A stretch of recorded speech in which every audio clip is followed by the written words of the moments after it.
Alright guys, in this example we're going to be talking about multiplying matrices. Okay, so let's get right into this example. So the first step you need to do when multiplying matrices is to check your dimensions on each of your matrices. So for example, looking at my matrix A here, this is going to be a 2 by 2, meaning I have 2 rows and 2 columns.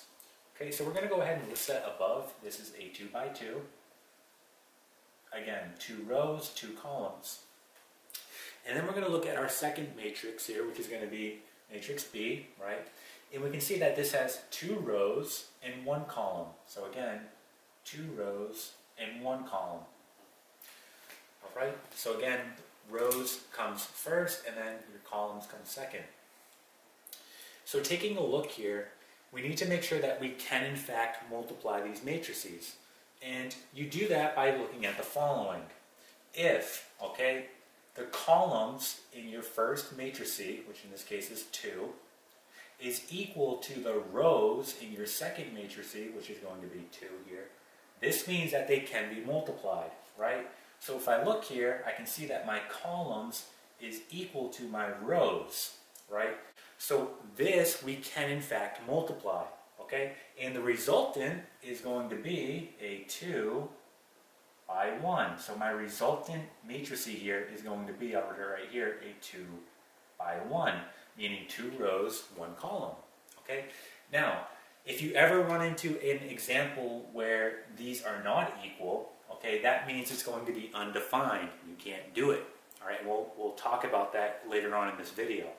Okay, so the first step, as always when multiplying matrices, is to check your dimensions and make sure that you can in fact multiply. Now for this example we can, because again, our columns in matrix A is equal to our rows in matrix B. Okay, so yes, we can go ahead and multiply these, and the resultant, okay, is going to be a 2 by 1. Alright, so your resultant will always be your outside values here, okay? So again, it's a 2 by 1. So let's go ahead and set this up. So our resultant matrix is going to be a 2 by 1, meaning 2 rows, 1 column, right? So here it is. And let's go ahead and do this out. So when you multiply, all you're simply doing is you're going to do rows times column, all right?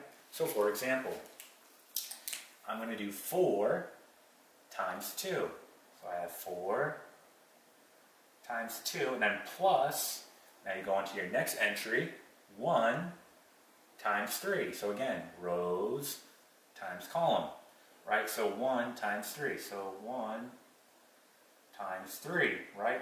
And we can go ahead and simplify this. So we're going to get 4 times 2, which is going to be 8, plus 1 times 3, which is 3. This is going to be equal to 11. Okay, so my first entry in my resultant matrix is going to be 11. So I put 11 here. Okay, and now we move on. So again, we started on our first row here. Now we're moving down to our second row. And again, we're going to do the same thing. Row times column, right? So we're doing 2 times 2. And then plus, and now we're going to do 3 times 3, right? 3 times 3, so this gives us 4 plus 9, and then we know that this is going to equal 13.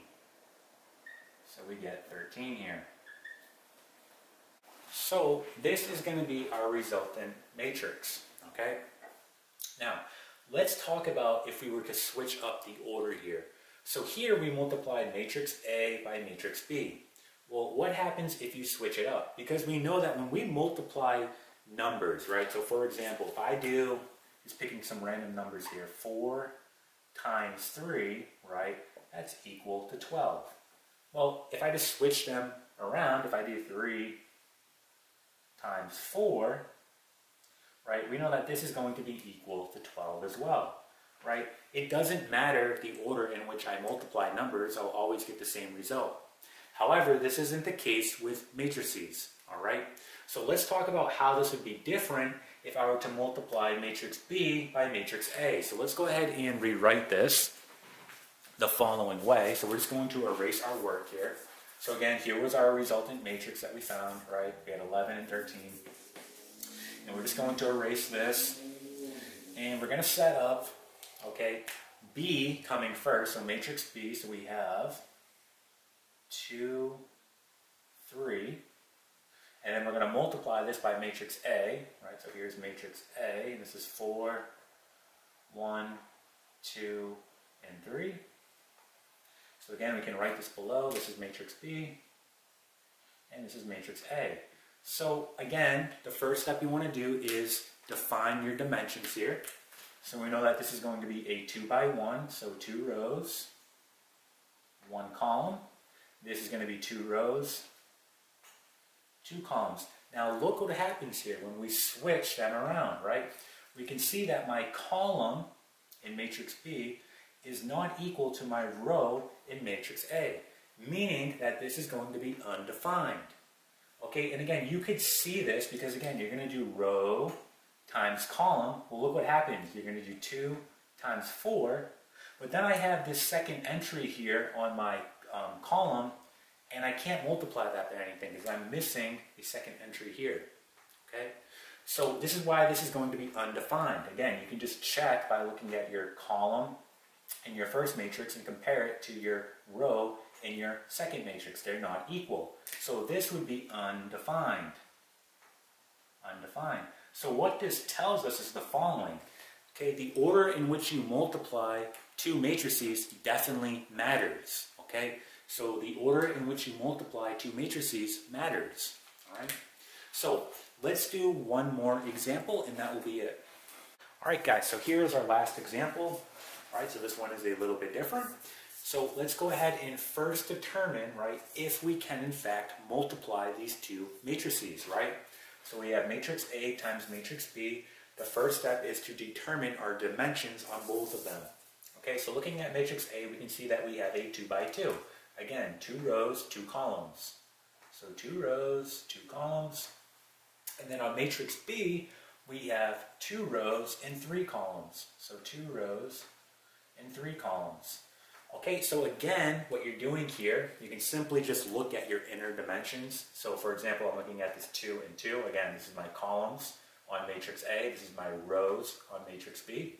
If they're equal, which they are, right, 2 and 2, that means we can in fact multiply these matrices. And the result is going to be a 2 by 3, right? Your outer dimensions, a 2 by 3. So our resultant matrix here is going to be a 2 by 3. Okay? So what we can do, we can go ahead and just create this resultant matrix off to the right here. So it's going to be a 2 by 3. So let's go ahead and create that. Give ourselves enough room. All right. Now, let's go ahead and multiply this out. So again, you're doing rows times column. All right, so here's my row times my column. So let's go ahead and do the first entry. So we're doing -3 times 5. So let's write that out. -3 times 5 plus -3 times a -6. -3 times a -6. Okay, so what does this become? Well, this is going to give us -15 plus 2 negatives when I multiply become a positive. So this gives me positive 18, right? So a -15 and a positive 18, that's 3. Okay, so my first entry here is going to be 3. There we are. Okay. All right, let's move on to the next step. So let's erase this. And now we're still staying on this first row. We're simply just going to jump over now to the second column. All right, so now we're going to do -3 times -3. So -3 times -3. And then we're doing -3 times a -6. So plus -3 times a -6. Okay, so what does this become? So we get +9 plus, again, 2 negatives again. All right, that will give us 18. So 9 plus 18, that's going to give us 27. So here is the second entry, right, in our first row. It's going to be 27. Again, I'm writing it on the first row because we're still dealing on the first row here, right? Okay, we have one more entry we need to put on this first row. It's going to go right here.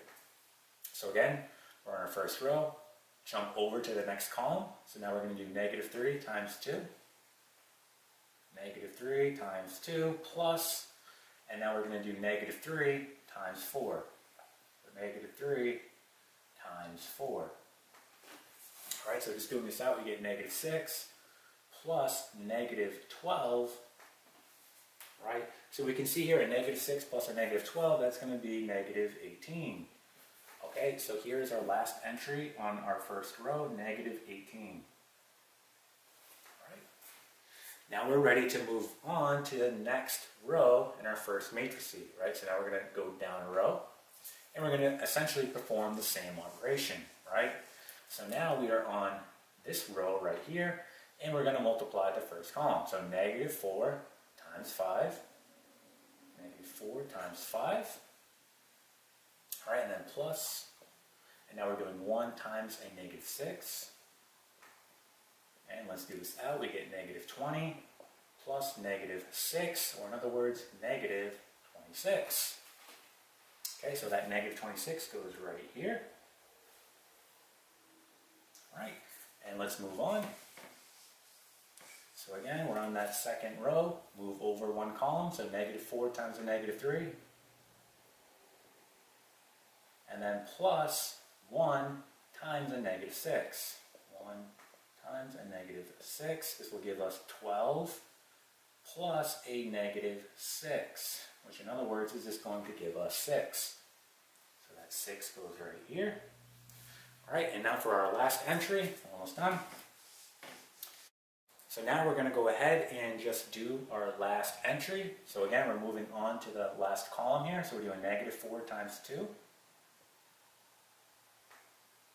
And then plus, we're going to do 1 times 4. Okay, and then we're going to get -8 here. Plus, this will give us 4, which we know is going to be equal to -4. So our last entry here is going to be -4. Okay, and again, we said that our resultant matrix here is going to be a 2 by 3. So this is 2 by 3. All right, and that is it. So that is multiplying matrices.